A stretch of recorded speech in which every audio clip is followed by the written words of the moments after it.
नमस्कार प्रिय विद्यार्थियों, कैसे हैं आप सब लोग। एक बार फिर से मेरे YouTube चैनल मंजू ज्ञान धारा पर आपका हार्दिक अभिनंदन है। हिंदी साहित्य का इतिहास हमारा चल रहा है। भक्ति काल के अंदर हमने संत काव्य धारा को कंप्लीट कर लिया है। सुगुण भक्ति धारा के अंदर पिछली वीडियो में हमने अष्ट छाप के अंदर सूरदास जी के बारे में जाना।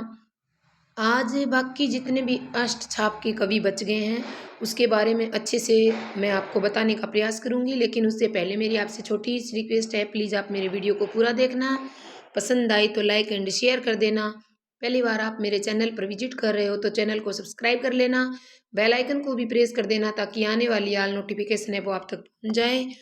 तो सबसे पहले आज हम देखेंगे भी अष्ट छाप के कवियों के बारे में। जो 8 सखा यानी अष्ट छाप के अंदर 8 कवि आते हैं, उसमें से 4 बल्लवाचार्य जी के शिष्य आते हैं और 4 विठलनाथ जी के शिष्य आते हैं। पिछली वीडियो में हमने सूरदास जी के बारे में अच्छे से कंप्लीट कर लिया। अगर आपने पिछला वीडियो नहीं देखा है तो प्लीज़ चैनल के प्ले लिस्ट में जाकर पिछली क्लासों का अध्ययन कर सकते हो आप, हर परीक्षा की दृष्टि से महत्वपूर्ण है।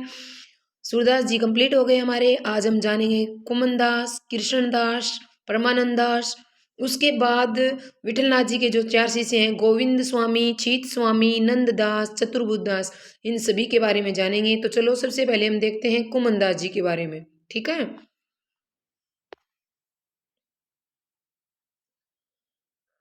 कुमनदास जी का जन्म आपसे पूछ लिया जाए, ईस्वी के अंदर आपसे पूछा जाए भी कुमनदास जी का जन्म है वो 1468 ईस्वी के अंदर हुआ। विक्रम संमत आपसे पूछा जाए तो आपको आंसर लगाना है 1525 विक्रम संमत, ये ध्यान रखना है। अब बात कर लेते हैं कुमनदास जी के जन्म स्थान की। जुम्नावती गोरवंदन क्षेत्र मथुरा के अंदर कुमनदास जी का जन्म हुआ। मृत्यु की बात करें तो 1883 ईस्वी के अंदर, और विक्रम संमत में आपसे पूछ लिया जाए तो 1640 विक्रम संमत आपको आंसर लगाना है।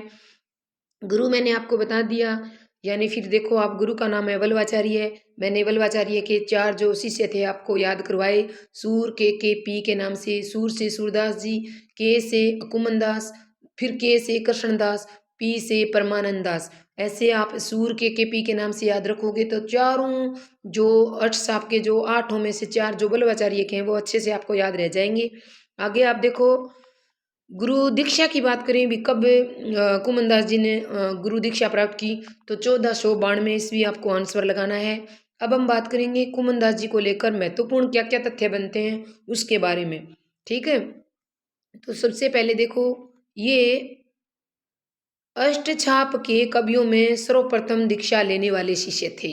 अब आपसे पूछ लिया जाए जी अष्टछाप के अंदर 8 कवि आते हैं, उनमें सबसे पहले शिक्षा लेने वाले अष्टछाप की कौन से हैं तो कुमनदास जी हैं। ये बात आपको याद रखनी है। ये अष्टछाप छाप के जितने भी कवि हैं उसमें से वरिष्ठ कवि माने जाते हैं। सबसे वरिष्ठ कवि आपसे पूछा जाए तो कुमनदास जी हैं, ये बात आपको याद रखनी है। ये अष्टछाप के कवियों में सूरदास जी के बाद दूसरे प्रमुख जितने भी कवि हैं अष्टछाप के, उनमें सूरदास जी के बाद दूसरे प्रमुख कवि माने जाते हैं। ये बात आपको याद रखनी है। नेक्स्ट स्लाइड में आप देखो,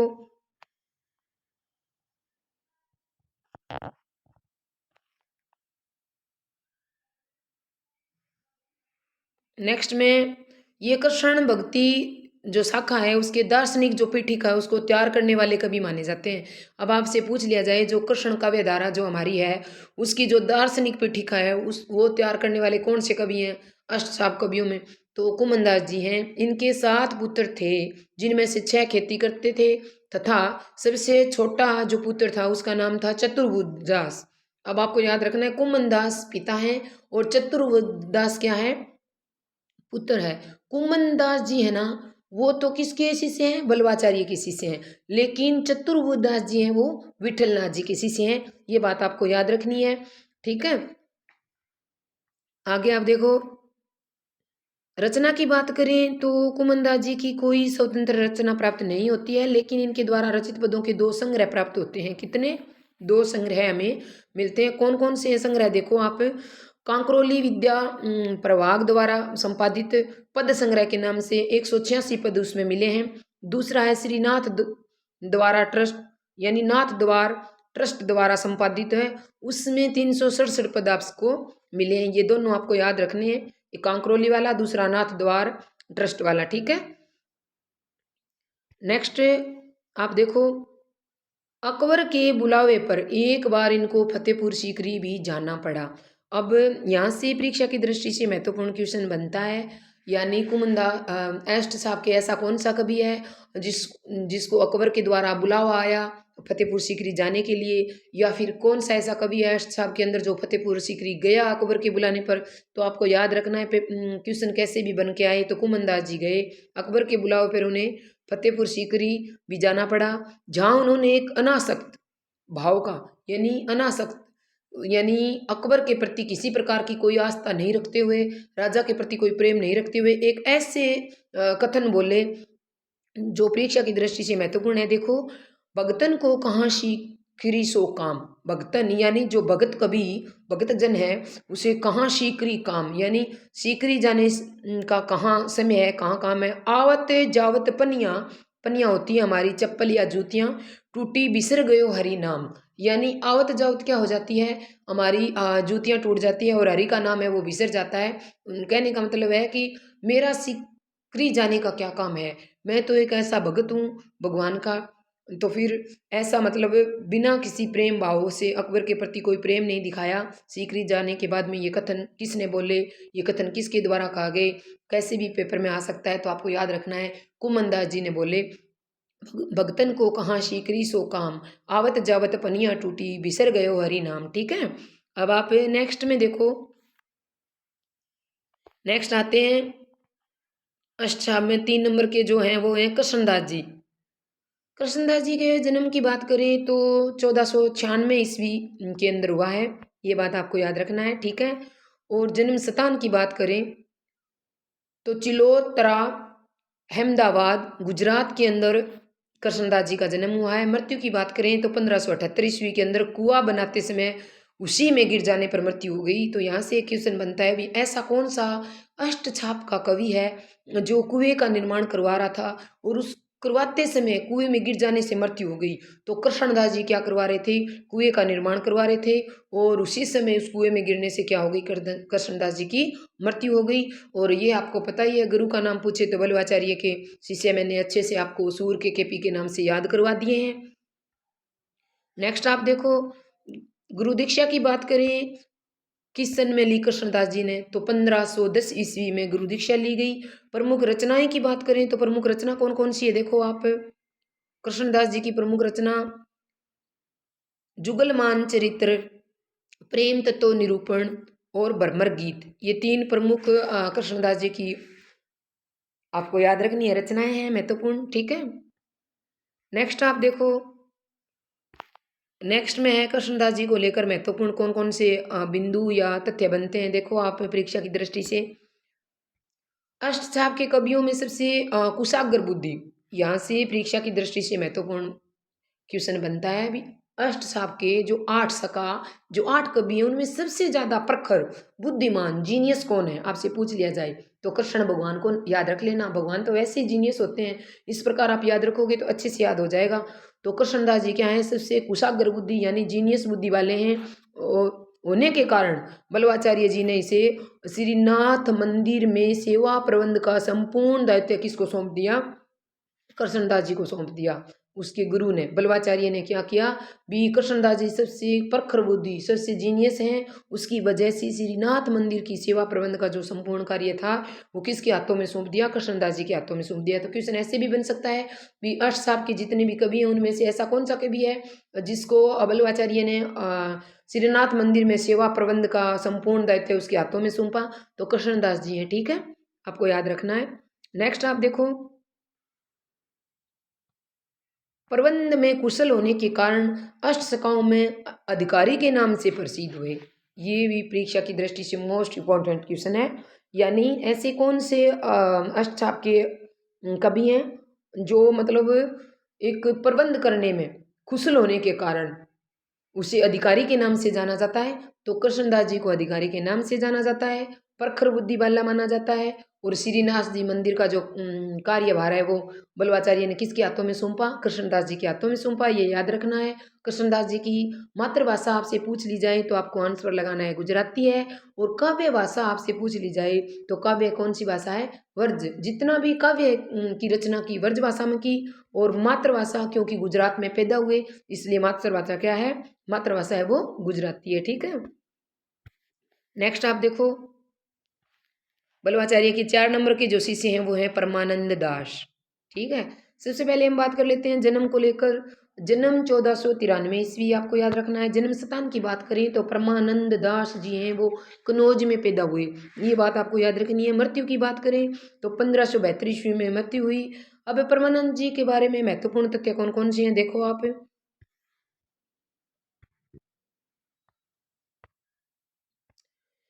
इनकी कोई स्वतंत्र रचना नहीं प्राप्त होती है, लेकिन उसके द्वारा रचे पद्यों का संकलन अवश्य प्राप्त होता है। किस नाम से? परमानंद सागर के नाम से परमानंद के पद, ये दो संकलन मिले हैं। किसी प्रकार की कोई स्वतंत्र रचना नहीं मिली है परमानंद दास की। एक तो परमानंद सागर के नाम से, एक परमानंद अपने नाम के आगे नाम नाम से ही है, मतलब एक तो सागर लगाना है नाम के बाद में, एक पद लगाना है। ठीक है, दोनों ऐसे ही हैं, याद रख लेना आप। उसके बाद यहाँ से परीक्षा की दृष्टि से महत्वपूर्ण क्वेश्चन है कि ये सूरदास जी के बाद वात्सल्य रस का प्रयोग करने वाले दूसरे अष्टछाप कवि हैं। वैसे सूरदास जी को तो वात्सल्य रस का सम्राट कहा जाता है, लेकिन अष्टछाप कवियों में सूरदास जी के बाद वात्सल्य रस को मानने वाले या वात्सल्य रस का प्रयोग करने वाले अगर आपसे पूछ लिया जाए तो आपको आंसर देना है परमानंद दास जी हैं। ठीक है, काव्य सौष्ठव की दृष्टि से सूरदास व नंददास के बाद तीसरे अष्टछपी कवि माने जाते हैं। जो काव्य जो सौष्ठव है उसकी दृष्टि से सूरदास और नंददास के बाद परमानंद का तीसरा नंबर आता है, ये बात भी आपको याद रखनी है। इनके अधिकांश पद बाल लीला से संबंधित है, यानी जो परमानंद दास जी हैं उसकी अधिकांश पद बाल लीला से संबंधित हैं। कृष्ण के माधुर्य पक्ष की लीलाओं का वर्णन अधिक किया है, इसीलिए इनकी भक्ति है वो माधुर्य भाव की ही मानी जाती है। यहाँ से कैसे भी क्वेश्चन बन सकता है भी ऐसे कौन से अष्टछाप के कवि हैं जिन्होंने अधिकांश पद है वो बाल लीलाओं से संबंधित हैं, या प्रकृष्ण की भक्ति है वो माधुर्य भाव की वजह से, लीलाओं का वर्णन होने की वजह से माधुर्य भाव की भक्ति कहलाती है। तो ये परमानंद दास जी के बारे में आपको याद रखना है। नेक्स्ट आप देखो, बल्लवाचार्य के 4 शिष्य कंप्लीट हो गए। अब हम बात करेंगे विठलनाथ जी के 4 शिष्य कौन कौन से हैं। गोविंद स्वामी है, छीत स्वामी है, नंददास और चतुर्बुदास है, ये आपको याद रखना है। ठीक है, नंद जी क्या है? चीत चतुर है। नंद जी, नंद से नंदास हो जाएगा, जी से गोविंद स्वामी हो जाएगा, चीत चतुर है, चीत से चीत स्वामी और चतुर से चतुर्बुदास। ये विठलनाथ जी के 4 शिष्य हैं, एक एक करके हम अच्छे से जानेंगे। देखो आप, सबसे पहले हम जानेंगे नंददास जी को। नंददास जी के जन्म की बात करें तो 1533 ईस्वी, मृत्यु की बात करें तो 1583 ईस्वी, ये आपको अच्छे से याद रखना है। जन्म स्थान आपसे पूछ लिया जाए तो रामपुर सुक्कर क्षेत्र उत्तर प्रदेश के अंदर नंददास जी जन्मे हैं। और रचना की बात करें तो महत्वपूर्ण रचनाएं आप देखो कौन कौन सी है।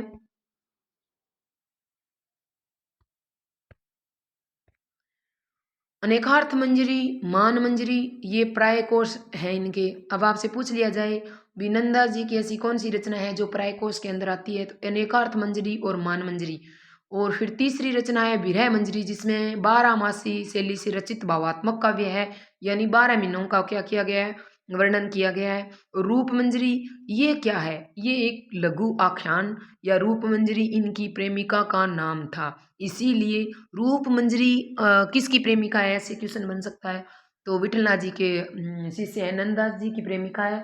और रूप मंजरी से विशेष प्रेम होने के कारण लगभग अपनी रचनाएं मंजरी के नाम से लिखी है। तो नंद मंजरी इस प्रकार आप याद रखोगे, यानी ज़्यादातर नंददास जी की रचनाओं में क्या मिलेगा आपको? मंजरी मंजरी मिलेगा। तो देखो, नेखार्थ मंजरी, मान मंजरी, विरह मंजरी, रूप मंजरी, रस मंजरी, ये सब किसकी रचनाएं हैं?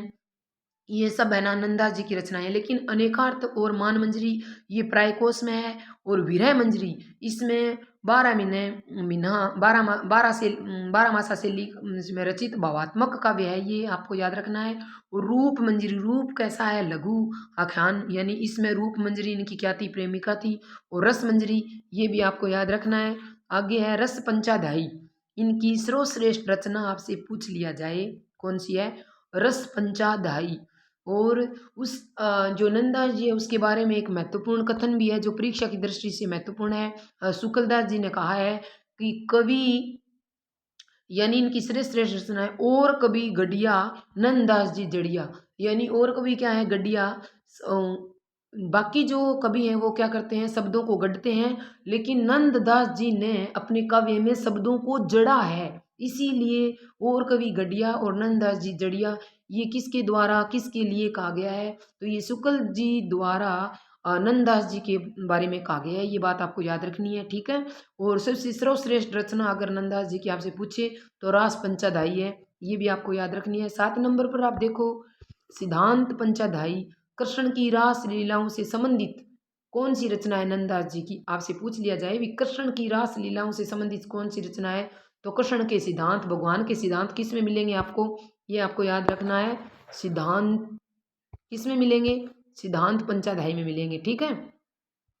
नेक्स्ट आप देखो, अब हम बात करेंगे नंदा जी को लेकर महत्वपूर्ण तथ्य कौन कौन से हैं। देखो अष्टछाप के जितने भी कवि हैं उनमें सबसे कनिष्ठ है, ठीक है, ये बात आपको याद रखनी है। नंदा जी क्या है, कनिष्ठ है, तुलसी जी के चचेरे भाई हैं। और उन्होंने बचपन में तुलसी जी से क्या किया है, बचपन में तुलसी जी के साथ ही नृप सिंह पंडित जी से संस्कृत भाषा का ज्ञान प्राप्त किया है। अब ऐसे क्वेश्चन बन सकता है भी ऐसे अर्थ आपके कौन से कवि हैं जिन्होंने तुलसीदास जी के साथ नृसिंह पंडित जी से संस्कृत भाषा का ज्ञान प्राप्त किया, तो आपको याद रखना है नंददास जी हैं, सबसे कनिष्ठ हैं और तुलसीदास जी के चचेरे भाई हैं, ये बात भी आपको याद रखनी है, ठीक है। और कहा जाता है कि ये किसी रूपवती खजानी स्त्री से मोहित होकर उनके पीछे गोकुल चले गए थे। नंददास जी किससे मोहित हो गए थे, रूपवती खजानी स्त्री से मोहित होकर कहाँ चले गए थे, गोकुल चले गए थे। तो ऐसे क्वेश्चन आ सकता है भी अष्ट साहब के कवियों में ऐसे कौन से कवि हैं जो रूपवती खजानी स्त्री से मोहित होकर गोकुल चले गए थे, तो आपको बताना है नंददास जी। जहाँ उनकी मुलाकात किससे होती है, विठलनाथ जी से हुई, कहाँ नंद यानी गोकुल के अंदर। अब ऐसे पूछा जा सकता है अष्ट साहब कवियों में ऐसे कौन से कवि हैं जो गोकुल के अंदर विठलनाथ जी से मुलाकात हुई, तो गोकुल के अंदर किसकी मुलाकात हुई, किससे, विठलनाथ जी से मुलाकात हुई, किसकी, नंददास जी की। और उनके उपदेश सुनकर कृष्ण के अनैन भगत बन गए और उसके बाद उन्होंने कृष्ण भक्ति को क्या कर लिया, धारण कर लिया। इतिहासकारों के अनुसार नंददास के भंवर गीत में, ये बात आप देखो, नंददास जी के जो भंवर गीत में वर्णित गोपियाँ सूरदास की गोपियों से अधिक मुखर और बचाल मानी गई है, ये बात भी आपको याद रखनी है। यानी नंददास जी, सूरदास जी का भी एक भ्रमर गीत है, लेकिन ये नंददास जी का जो भंवर गीत है उसमें गोपियाँ क्या की गई है, सूरदास की गोपियों से ज़्यादा बुद्धिमान और बचाल मानी गई है, ये बात आपको ध्यान रखनी है, ठीक है। नेक्स्ट आप देखो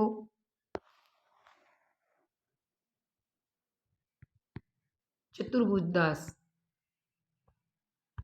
नेक्स्ट में है, जन्म की बात करें तो 1530 ईस्वी, मृत्यु की बात करें तो 1585 ईस्वी। और जन्म स्थान की बात हम करें तो ग्राम, गांव का नाम अगर आपसे पूछे तो, जन्म स्थान की बात करें तो जमुनावती गोवर्धन क्षेत्र उत्तर प्रदेश के अंदर चतुर्भुजदास जी का जन्म हुआ है। प्रमुख रचनाओं को लेकर हम बात करें तो देखो कौन कौन सी रचना है, चतुर्भुज कीर्तन संग्रह, कीर्तनावली, दान लीला, ठीक है, हित जू को मंगल, मधु मालती, भक्ति प्रताप, दवा दस यश, ये प्रमुख रचनाएं हैं चतुर्भुजदास जी की, आपको अच्छे से याद रखना है। उसके बाद देखो आप, मैंने नोट लगा कर लिखा है, मधुमालती, भक्ति प्रताप और द्वादश यश को डॉक्टर नगेंद्र जी ने इनकी रचना नहीं माना है। यानी ऐसी कौन सी रचना है जो नगेंद्र जी, डॉक्टर नगेंद्र जी है वो चतुर्भुजदास जी की नहीं मानते हैं, तो आपको मधुमालती, भक्ति प्रताप और द्वादश यश है, ये तीनों अच्छे से याद रखना है। इसको डॉक्टर नगेंद्र जी है वो डॉक्टर नगेंद्र जी चतुर्बुदास जी की रचना नहीं मानते हैं। अब हम बात करेंगे चतुर्भुज जी के बारे में महत्वपूर्ण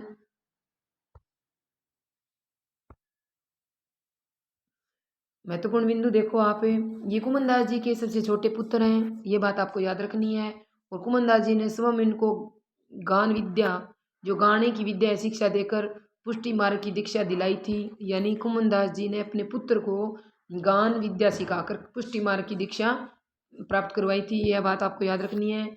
आगे देखो, आगे है छीत स्वामी। छीत स्वामी का जन्म आपसे पूछ लिया जाए तो 1515 ईस्वी बताना है। जन्म स्थान मथुरा उत्तर प्रदेश, मृत्यु 1585 ईस्वी। रचना की बात करें तो इनकी कोई स्वतंत्र रचना प्राप्त नहीं हुई है, लेकिन पदावली के नाम से संकलन प्राप्त हुआ है जिसमें 200 पद शामिल हैं। अब आपसे पूछ लिया जाए कि अष्ट साहब के जितने भी कवि उनमें से ऐसा कौन सा कवि है जिसकी रचना पदावली के नाम से मिली है, तो छीत स्वामी जी है, आपको याद रखना है।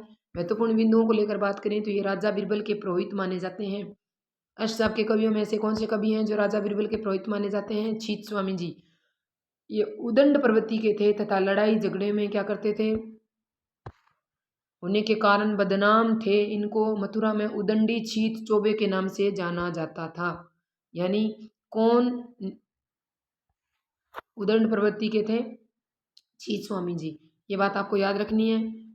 देखो, कहा जाता है कि उन्होंने एक बार विठलनाथ जी यानी अपने गुरु के साथ, छीत स्वामी के बारे में कहा जाता है कि अपने गुरु विठलनाथ जी को एक खोटा छिक्का और थोथा नारियल भेंट देने की योजना बनाई थी, लेकिन विठलनाथ जी ने अपनी जो दिव्य शक्ति थी उन्हें शुद्ध और परिपूर्ण बना दिया और चमत्कार से प्रभावित होकर छीत स्वामी जी क्या है, विठलनाथ जी से दीक्षा लेने लगे और अपना गुरु बना लिया। ठीक है, ये बात आपको याद रखनी है। नेक्स्ट आप देखो, नेक्स्ट है गोविंद स्वामी। जन्म की बात करें तो 1505 ईस्वी, जन्म स्थान आंतरी भरतपुर राजस्थान के हैं। अब यहाँ से एक महत्वपूर्ण क्वेश्चन बनता है, भी अष्ट साहब के कवियों में ऐसे कौन से कवि हैं जो राजस्थान से अपना संबंध रखते हैं? तो गोविंद स्वामी जी हैं, राजस्थान से संबंधित एकमात्र अष्ट साहब कवि हैं। परीक्षा की दृष्टि से महत्वपूर्ण क्वेश्चन आपको याद रखना है। मृत्यु की बात करें तो 1585 ईस्वी में मृत्यु हो गई। और आगे देखो आप, प्रमुख रचना की बात करें तो इनकी कोई भी स्वतंत्र रचना प्राप्त नहीं होती है, लेकिन गोविंद स्वामी पद के नाम से संकलन प्राप्त होता है जिसमें 252 पद मिलते हैं। अपने नाम से ही गोविंद स्वामी पद के नाम से संकलन है जिसमें 252 पद है, ये आपको याद रखना है। गोविंद जी के बारे में महत्वपूर्ण तथ्य की बात करें तो अष्ट साहब के कवियों में सूरदास के बाद दूसरे बड़े संगीतज्ञ हैं, यानी सबसे बड़े संगीतज्ञ माने जाते हैं अष्ट साहब में सूरदास जी को। उसके बाद आपसे पूछ लिया जाए तो गोविंद जी को। गोविंद जी क्या करते हैं? गीत गाते हैं, संगीतज्ञ हैं, और सूरदास जी के बाद दूसरे बड़े संगीतज्ञ हैं, ये बात आपको याद रखनी है। अकबर के द्वारा दरबार के प्रसिद्ध कवि तानसेन ने भी, अकबर के दरबार में एक प्रसिद्ध कवि था तानसेन, उनसे भी क्या संगीत की शिक्षा ली थी? किसने? गोविंद जी ने तानसेन से। ठीक है, ये बात आपको याद रखनी है। और 1535 ईस्वी में विठलनाथ जी से दीक्षा ग्रहण की, और गोविंद जी ने विठलनाथ जी से अगर दीक्षा ग्रहण की वो 1535 ईस्वी में की, ये बात आपको याद रखनी है। अच्छे से पूछ लिया जाएगा अभी विठलनाथ जी से कब की, तो 1535 ईस्वी में की। किसने की? गोविंद दास जी ने की। ठीक है, नेक्स्ट आप देखो, नेक्स्ट में लिखा है गोवर्धन में जहाँ रहते थे वहाँ पर एक उन्होंने कुछ कदम के वृक्ष लगाए थे जिनके कारण वो स्थान गोविंद स्वामी की कदम खंडी के नाम से प्रसिद्ध हो गया। तो अब अच्छे से याद रह जाएगा अभी कहाँ, गोवर्धन के अंदर जहाँ रहते थे, किसके वृक्ष लगाए? कदम के, और उस कदम की वजह से जो वो स्थान था वो गोविंद स्वामी की कदम खंडी कहलाने लगा। ठीक है, अच्छे से याद रखना है आपको। आज बस यहीं तक, मिलते हैं नेक्स्ट वीडियो में, तब तक के लिए आप सभी को मेरा प्यार भरा नमस्कार। जय हिंद, जय भारत।